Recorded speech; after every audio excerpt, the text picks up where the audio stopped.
இவ்வளோ பெரிய மேடை, இவ்வளோ பெரிய அரங்கம் நிறைந்த மக்கள் கூட்டம் நான் இதற்கு முன்பு சந்தித்ததில்லை.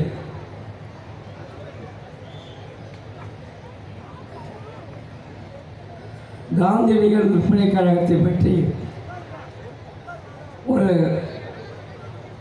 இரண்டு செய்திகளை சொல்லி நான் முடித்து விடுகிறேன். 1975ஆம் ஆண்டில் நான் ஒரு மளிகை கடையில் வைத்திருந்தேன். நன்கு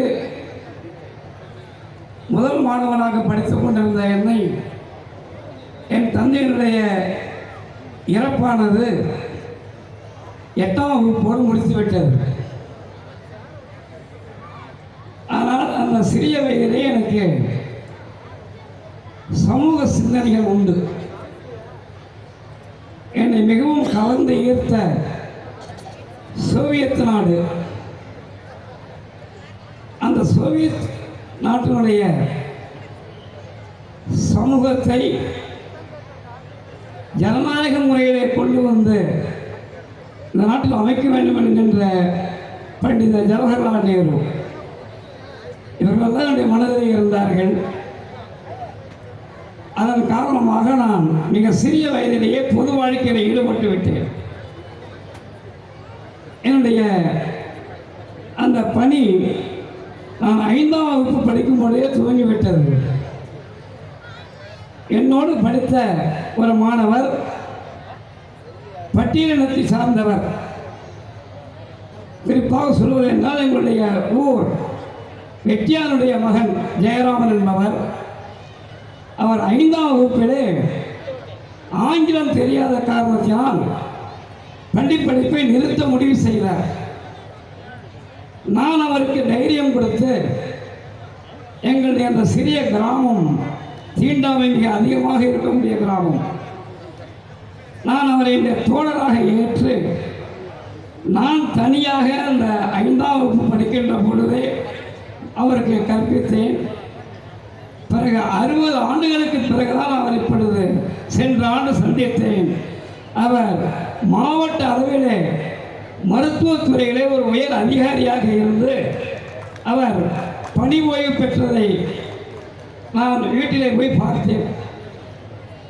அவர் என்னை தெய்வமே என்றார். எனக்கு மிகவும் 60 ஆண்டுகள் கழித்து நினை வைத்துக் கொண்டு அந்த நிகழ்ச்சி சொன்னார்.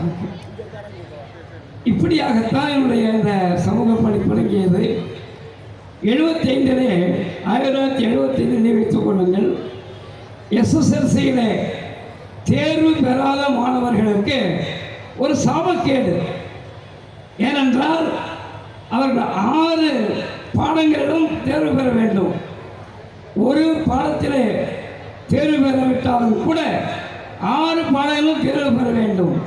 எனவே படிப்பை தொடர முடியாமல் விட்டு விடுவார்கள். அப்பொழுது பயிற்சியப்பு கல்லூரிகள் டுட்டோரியல் காலேஜில் நிறைய இருந்தன. அதில் பணம் கொடுத்து சேர்ந்து படிக்க முடியாத மாணவர்கள் நிறைய பேர் இருந்தார்கள். அப்பொழுதுதான் எனக்கு அந்த எண்ணம் தோன்றியது. எங்களுடைய கடையிலே கல்லூரி மாணவர்கள் சிலர் மாலை வரிகளை பேசிக்கொண்டிருப்பார்கள்.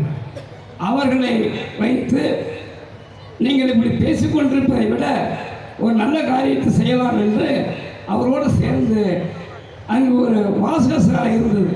அந்த வாசக சாலையிலே நாங்கள் இந்த காந்தியடிகள் நற்பணிக் கழகத்தை தொடங்கினோம். பல்வேறு பணிகள் அரசாங்கம் தொடங்குவதற்கு முன்பேயே நாங்கள் ஒரு கோஷத்தை வைத்தோம். அறிவொளி ஏற்றிடுவோம், அறியாமை அகற்றிடுவோம் என்று அந்த பணி இன்னும் நடந்து கொண்டிருக்கிறது. அதற்காக எனக்கு அளித்த அந்த பாராட்டினை நான் மிகுந்த மகிழ்ச்சியோடு ஏற்றுக்கொள்கிறேன். நன்றி, வணக்கம்.